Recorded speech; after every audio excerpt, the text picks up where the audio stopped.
All good? All right. Hello. Thank you for sticking around and not running away because of the AV problems. So this presentation, even though it wasn't on the website or anywhere else because I couldn't remember which one I was giving until last night, is called Hackers, Hugs, and Drugs, Mental Health and InfoSec. And I thought I'd start it off with a little story first.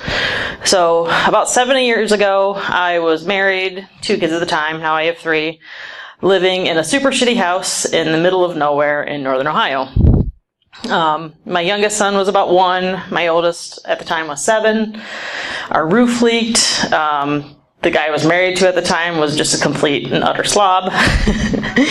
And without getting into a lot of detail of my marriage, because that's, a whole other story that I'd rather not have recorded, I didn't really have a whole lot of control over my life or anything that happened. So that being said, I remember the night that I realized something was wrong with me, or at least kind of, that I didn't already know. I was in the shower, and when I got out, I just burst into tears and couldn't stop crying, couldn't talk, and that right there, well, I don't know if it's playing. Yeah, that's the best visual representation I can manage of how I felt at the time. Yeah, I still feel like that sometimes, definitely. So it felt like the world was ending. There was nothing I could do to stop it. My whole mind was static. I couldn't, physically say any of that at the time. And I hate to use the word triggered ever, but I finally realized what had triggered it was that my shower curtain was dirty. The stupidest thing in the whole world, but at the time, that's just kind of what, tripped it over the edge. So I felt super stupid and immature at the time. Looking back at a lot of it now, a lot of the anxiety problems that I had were just due to things being unorderly and uncleanly at the time. That itself is a whole other book of stories that I can talk about. But the funny thing is, when I realized something was wrong internally, I still didn't ask for help. I thought I could just handle everything on my own. I was a strong, independent 25-year-old that had, gone through everything I was ever going to go through in life, so I could totally handle this just like I handled everything else. So why in the world am I bringing this up at a HackerCon? Because a lot of you, I consider my family. This has been the first group of people in a long time that kind of understand a lot of the same problems I was going through. When I began tweeting and posting on Facebook and stuff like that, I had a lot of other people reach out to me that they were having the same kind of problems, whether it was anxiety, depression, bipolar, you name it. There was a whole bunch of different things that they were going through as well. And they were trying to tackle it alone like I did for at least 10 years or so, since a little bit before I had my first son. So I had some amazing conversations with some people.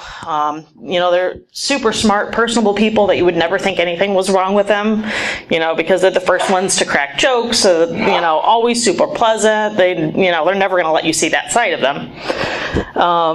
So I wanted to continue this conversation that I had started online in public, so it takes a little bit of the stigma away from what a lot of people think is out there. So we never want to admit anything's wrong with us, right? So what's the first step of any 12-step program? If anybody's ever been through any. Acceptance is usually one of the first steps, but you can't just accept it and stop there. If you do, it's just going to make you more depressed and angry that you know that it's there and there's nothing that you can do about it. And not only do people in our industry have the normal stresses of everyday life, like family, relationships, jobs, money, all that kind of stuff, but we have, with a couple other types of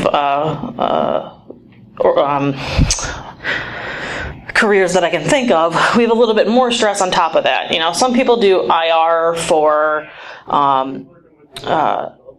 about, the police, or looking into child pornography cases, or, a lot of things that will really just fuck with your mental state, that will also kind of add on to that anxiety.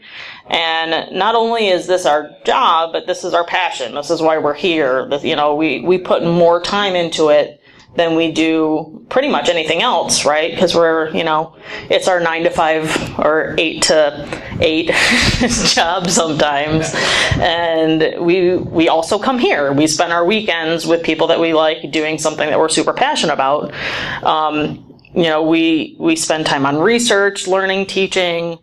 And when you combine all of that pressure and stress together, we also take it from our bosses, our significant others, whatever. It just kind of starts to build up. And I think the majority of roles that we fill kind of cater to our willingness to want to just sit behind a computer screen and not to ever talk to anybody, which also kind of lends to that problem. So let's talk about some of the research I did next. When I first thought about talking about this topic, I went to Google, and the first search term I looked up was mental health issues in STEM field. And most were about women. But, most people in STEM aren't women. So when I took the women out of the search term, it went from 6 million responses down to 2 million. So a lot of it, I think we're focusing on women's mental health issues, and it's definitely not just women. I know that for sure. Women are different in regards to mental health. You're more likely to be diagnosed with anxiety or depression, while men tend towards substance abuse or like antisocial disorders. World shit. Right. But nobody wants to talk about the men, and you guys don't want to talk about yourselves either. So that's why I'm up here. So the hypothesis I was trying to prove is that it seems like people in STEM have a higher rate of mental health issues than other types of careers. So it turns out there's a couple studies that provide evidence to that. There's one called the Savannah IQ interaction hypothesis. It states the finding of an association between progressively increasing risk of bipolar disorder and high arithmetic intellectual performance is rather surprising. They went on to explain that an arithmetic test requires not only mathematical skill, but rapid information processing for the purpose of successfully completing a timed exam. Higher scores with that rapid processing power may also share a tendency to experience a state of mania or high focus or high psychomotor activity. So there's actually a study that they did to prove the fact that people with higher IQs tend to have more antisocial or mania type behavior. It also, that Savannah IQ hypothesis also talks about people with higher intelligence tending to self-medicate with alcohol and drugs more than the average person. So it kind of shows how much research the people of Mr. Robot put into it, because, without any spoilers or anything, the character Elliot suffers from social anxiety disorder, depression, delusions, paranoia, and he self-medicates with morphine. And then he uses something called Suboxone to deal with any withdrawals that he might be having. So I don't recommend doing that at all. But the gist is, it kind of goes along with a good part of what this paper was about. So let's move on to some more statistics. So not only the Savannah IQ interaction hypothesis talks about the whole smarts to depression correlation, there was a study done at Berkeley that found between 42 and 48 of the Berkeley PhD students in science and engineering are depressed. That's compared to 7% of the average population. So it's a huge disparity between that and the average Joe. So that makes sense on the Google results. That's really the Google results that I had found. So it's not like you guys aren't having issues. You're just not reporting them. 1 in 5 adults in the U.S. Experience some kind of mental illness in the given year. And all of this, and we still think that everybody has it together better than we do. I know I'm guilty of it daily. A handful of people have already given talks about like infosec burnout and that kind of stuff, which also kind of correlates with this. Imposter syndrome, which also correlates. And that can go hand in hand with a good amount of mental health problems that we have.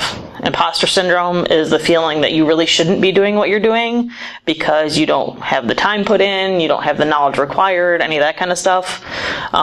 It's the feeling that other people have it, deserve it more than you do, or have it more together than you do.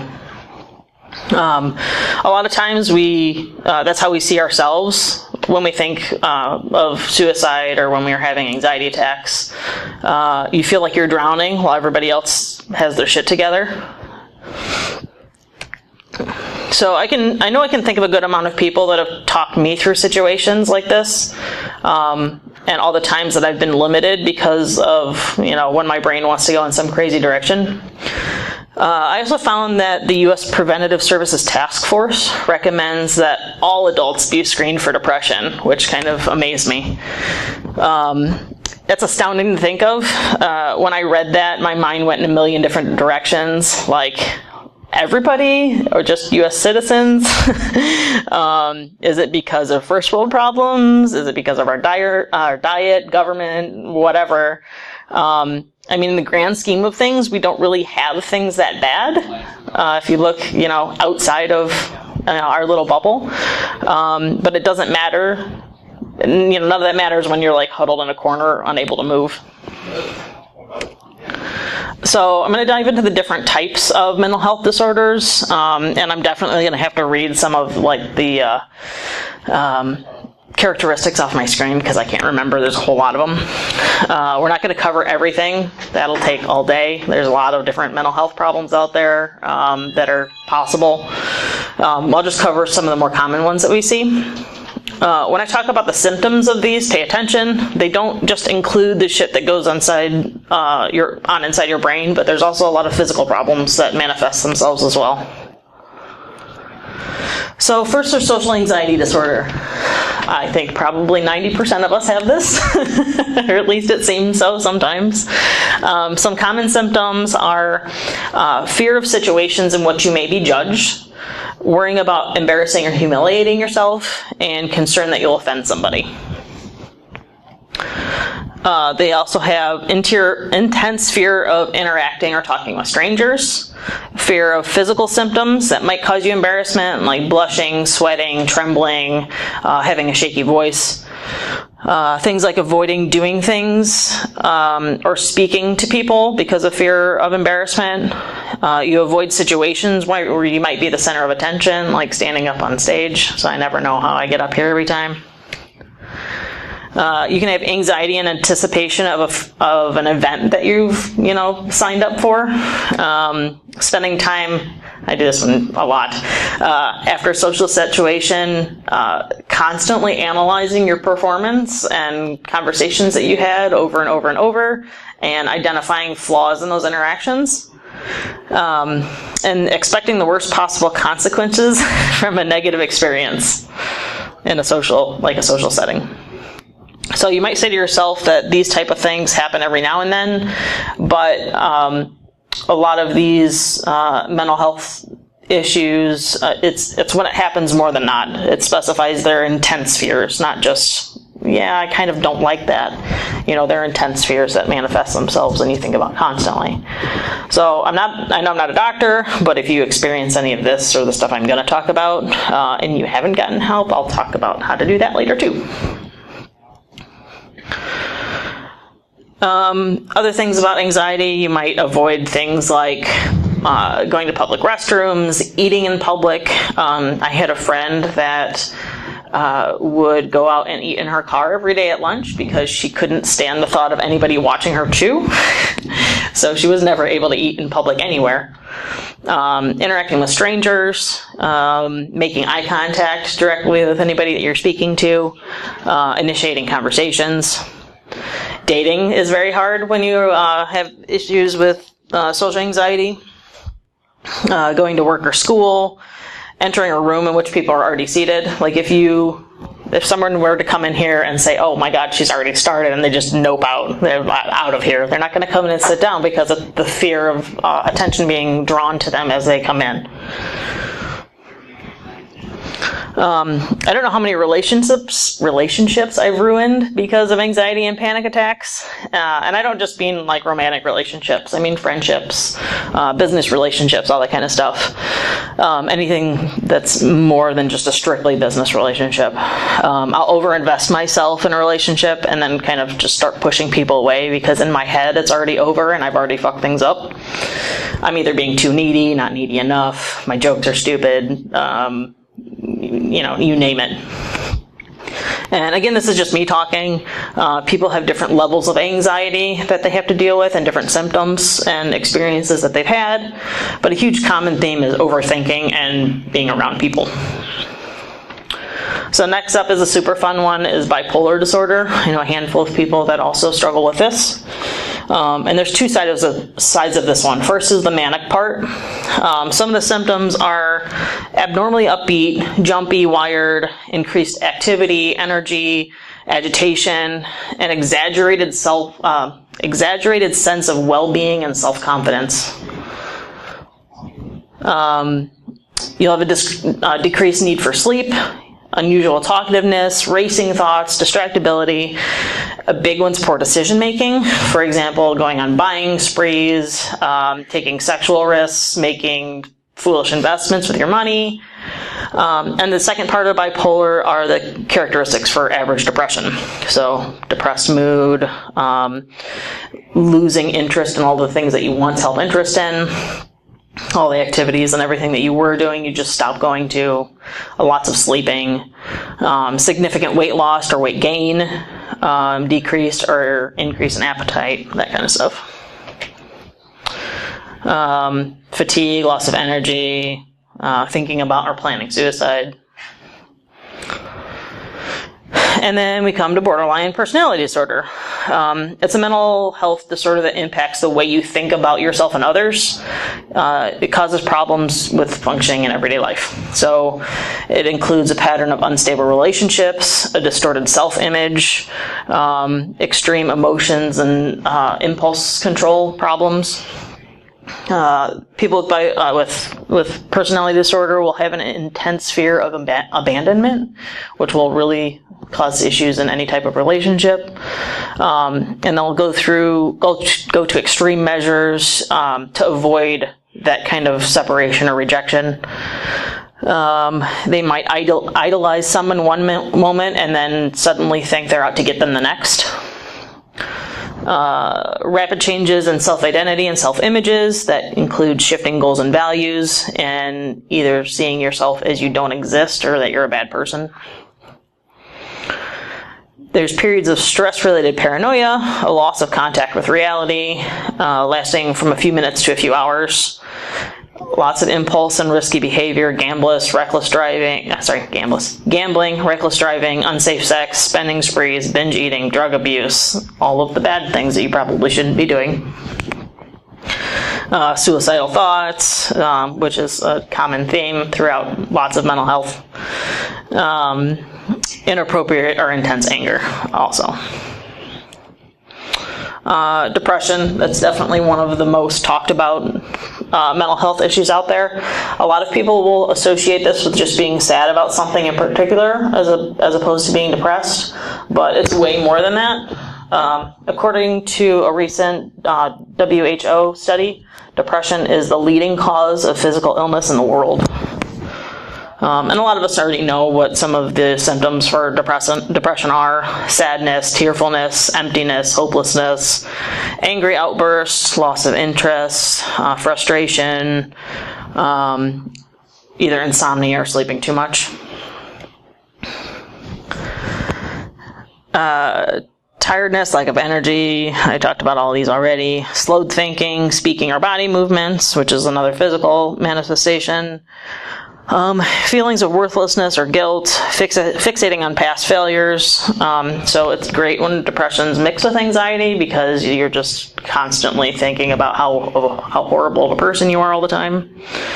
You have problems thinking, making decisions, and unexplained physical problems like back pain or headaches. And then I think this is the last one I cover. See, this and one more, this might be the last one. PTSD. So it's a mental health condition that's triggered by a terrifying event. A lot of times it's associated with active combat in the military. It could also be rape or some kind of physical abuse can cause PTSD. And then you have recurring unwanted memories, dreams, whatever of that traumatic event. Flashbacks, like you're reliving it. Severe emotional distress or physical reactions that might remind you of the traumatic event. Okay, I do have one more. Obsessive compulsive disorder is a pattern of unreasonable thoughts and fears, which are the obsessions, that lead you to do repetitive behaviors, which are the compulsions. So common things are fear of contamination and dirt, needing things orderly and asymmetrical, aggressive or horrific thoughts about harming yourselves or others if those two things can't happen, or a variety of other things. Unwanted thoughts, including aggression or on sexual or religious topics. Is that going? There we go. So all of these suck. When I was looking up OCD type stuff, there are some really, really severe OCD stories from some pretty popular people. If you look up any of the OCD that Nikola Tesla had, it was amazing to read some of it. Like he had this compulsion where he couldn't really talk to women or anything to do with women. He also had an obsession of I think it was triangle shapes, maybe. He had to, I think it was like circle the block 3 times before he entered a building. Like super weird OCD problems. If you look for, intense OCD stories out there, there's a lot of really crazy things. So, I mean, there's definitely different levels. People can have just OCD about one certain thing, or they can have, all the way up to that kind of stuff. So, now what? What do you do if you or someone you care about is experiencing one or hopefully not all of these? How do you cope, or how do you help them cope? I had put out an impromptu survey online a while back about 20 different questions on people's perception of mental health problems. And several of the survey responses pointed out that, one, I messed up the question formats. But the question was, or one of the questions was, do you participate in any activities to reduce, dull, or improve the stress or feelings that you're having, like alcohol, prescription drugs, other drugs, exercise, medication, or other? As pointed out that I should have made that a select many, not just a multiple choice, because some people, try and cope with all of that, right? I got 860 responses. Some of my favorite out of the other category, because you could do a write-in answer kind of. My favorite responses out of how to deal with stress were pretend to be a Vulcan, masturbation, which I should have just added, cats, and Twitter. So, yeah. There's a lot of different coping and relaxation methods out there that can help with that kind of stuff, including medicine, prescribed or not. And here you see the results of kind of that earlier hypothesis where a lot of us will self-medicate. I actually went and reached out to, he reached out to me when he saw the survey, but one of my friends does a lot of mental health counseling, and so I had sent him all my notes and all the research I had done and all my thoughts on it, and kind of got, some of his feedback as well. And one of the things that he said was the quickest way to improve your brain chemistry is moving around. And the 2 best ways to improve the chemicals in your brain without drugs are what? You think of the 2 top things on how to improve your brain chemistry. Caffeine? Nope. Exercise. Exercise is one of them, and the other one is kind of exercise No sex. So as long as you're doing it right. So I use my mom as a sounding board for a lot of this kind of stuff, which is great because I like making her laugh and shake her head at me when she looks at all of the images that I find online. When I started talking about different coping mechanisms, using drugs, seeking counselors, psychiatrists, that kind of stuff, she mentioned her great-grandma, which she had been institutionalized because of her sad and withdrawn behavior through menopause. And for treatment at the time, she was just given regular shock therapy. It's nothing like trying to get yourself out of clinical depression and shocking the hell out of you all the time. But now we have better options. People talk sarcastically about safe spaces when making fun of millennials, but I can think that we agree that most people don't need safe spaces, but it would be nice to have somebody to talk to if needed. Even if you don't use anything as a coping mechanism, sometimes it feels good to externalize those feelings and thoughts that you're having in your head. A lot of times I'll just write in general and pitch it when I'm done being crazy.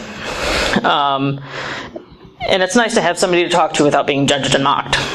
Back then, you couldn't really talk about mental health issues at all. It was a way bigger stigma than it was today. Just like you couldn't talk about teen pregnancy, divorce, and yay, I've had all three. So not only you can talk to people in your field about your thoughts, you can talk to them about your feelings, your research, what you do day to day, and really anything else that you can want to, but a lot of people want professional opinions too. So psychologists, psychiatrists, therapists, that kind of stuff that will not only listen to you, but they'll also help you work through any of the issues that you might be having. If you need medication down the line, that as well. Finding a good therapist can be hard sometimes. Maybe you'll go to one and find that you don't really click with them. I've had people actually do Skype therapy sessions with people that they actually find that they click with, because they could be, all the way across the world, and you don't want to have to try and find a way to get to them if it's somebody that you actually click with. So, getting back to all doped up. In the last 20 years, they've seen a 400% increase in the use of antidepressants. And that's an estimated 1 in 10 adults now taking them. I'm one of them. So while we don't want to devalue people's suffering, we don't want to be quick to throw pills at problems either, when they could just deal with, one of those other coping mechanisms that I talked about. So it's great that people are meditating, exercising, relieving stress in other ways, hacking, learning, whatever you want to do. And a lot of those things can increase your dopamine levels as well. When I was first prescribed Zoloft, this is the kind of explanation that I was given, that it was just a simple chemical reaction that was going to change the way that my brain dealt with stuff, right? There was some kind of chemical in my brain that wasn't exactly working great, and Zoloft would fix it. He said it should be pumped into the water supply and given to everybody, which I definitely don't think is a good idea after dealing with it for several months. But I took that as gospel, right? Because my doctor sat me down and he told me, this is what you need, and this is great, and this is the simple explanation for it. Because logically, on the surface, that made sense. Something isn't firing right, and I need something like that to fix a biological issue. During my research, I found out that that's not necessarily 100% true. And what I found in medical journals, they have no clue why some of these drugs work. Which, all right, I get that science is hard. The study also kind of pointed out that these issues also arise from things like faulty mood regulation by your brain, genetic vulnerability, stressful life events, other medications, other medical problems. There's a American Psychological Association article that I like, that I had found. They said, we do not dispute the possibility that neurotransmitters and other brain chemicals play a significant role in the etiology of depression. However, we are also concerned that the chemical imbalance explained may not reflect the full range of causes of depression, may be given greater credence by both consumers and practitioners than is supported by sound research, and may be understood in an overly simplistic manner, which is completely what happened in between me and my doctor. But really, what part of any medical science is not something that we receive in an overly simplistic manner? They're not going to tell you, oh, we're not sure why this works, we're just going to try it, because that's not what you want to hear when you're in there. So I started taking Zoloft about 6 months before the end of my marriage, and it was amazing. I wasn't sad anymore, but honestly, I had a lot more energy, but honestly, I wasn't really feeling anything. I wasn't sad, but I also had zero emotions. Pretty much a zombie inside, dead to the world. I couldn't give a fuck about anything. It was great to deal with all of that stress at once, but probably not great in the long term. Yeah, I'll skip about that part. It's going back to, has anybody ever watched The Magicians? Alright, then never mind. So after all those major stresses in my life had died down, I thought it might be good to actually feel some emotions again, instead of just trying to fill that hole in my life with all of the horrible things that I was for those couple years. But it takes a little bit of self-reflection to realize that you could be going down a bad path, and start, make a change to go down a better one. So I was on Zoloft, and then I changed to something called Wellbutrin, and then the occasional Xanax, which really helps sometimes, and for me has worked out. It definitely does not work for everybody. I know a handful of other people that are on a handful of other kind of medications that all have different side effects, all have different levels of how they work, and how long they work, and how often, all that kind of stuff. But honestly, going through that kind of stuff is probably better than, all of the other super unhealthy ways that you could cope with it. So now that we've covered a whole bunch of my personal baggage and coping mechanisms, we're going to look at how we can treat others if it's not just you suffering, if it's somebody that you love or somebody that you care about suffering. And looking at some of the communication is like, and some of the resources that I've found that might help. So since I tried to start talking about this kind of stuff openly, the responses I've got from people is this kind of stuff. So now that I can tell I have an anxiety attack, I kind of can verbalize it more than I used to. And the two most common negative things that I've heard, one is people tell me that I'm overreacting, and I'm definitely not the only one that happens to, for sure. I've been super surprised at all the other people that have told me that, because it was a common reaction. And I get this a lot too, just that I have so much going for me. How could I ever be sad about, I have a great job, I get paid great, I have great kids, a great house, how could I ever be sad because I have all of this kind of stuff going for me? But I've caught myself saying the exact same thing to other people when they tell me they're depressed, or at least thinking the same thing, right? It's nice to hear, I love you, you're amazing, that kind of stuff, but it's nice to hear, but it doesn't really help at all at the time. Or another thing, maybe try thinking happier thoughts, and we know that never works.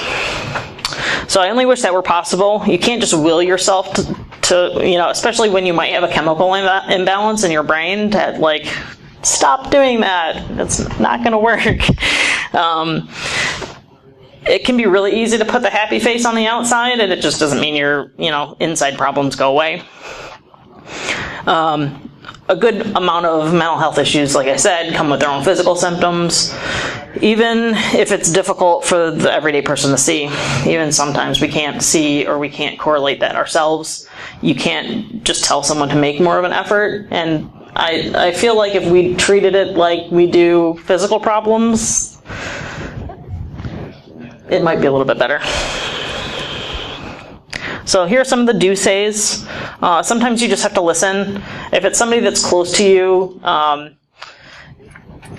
knowing what they need or consistently need is a kind of conversation that needs to happen as well. Each individual person is going to have something else that works for them. A thing that I've done is I've given people keywords, it's like a safe word, but for your mental health. Mine happen a lot at conferences, especially if I have lack of sleep, shitty diet, no exercise. Day to day, I sit at home alone with a cat. I don't talk to anybody. And then I come to a conference and I'm surrounded by hundreds of people all at once. And it just completely flips me out. I used to forget to take all of my vitamins and pills too when I travel, and I've stopped making that mistake, because boy, does that help when you actually, can stick to the stuff that you're supposed to be on. And another thing you have to understand about interacting with others is they might just not want to go out. They might not want to go do anything. The thought of being in crowds and closed spaces with loud noises, whatever. And I find that to be true no matter what the issue is. Being crazy can take a huge toll on your social life. There's a great article that a friend of mine sent me called "This is How You Love Someone with Anxiety." A lot of the points were spot on. And it was, especially for both of us, but it was different with what with what we both experienced in our life. And my favorite quote from it is, "Silence kills anyone with anxiety. It creates problems in their mind that aren't even there. It ends in apologies that aren't needed." I do apologize a lot. That part pretty much describes me to a T.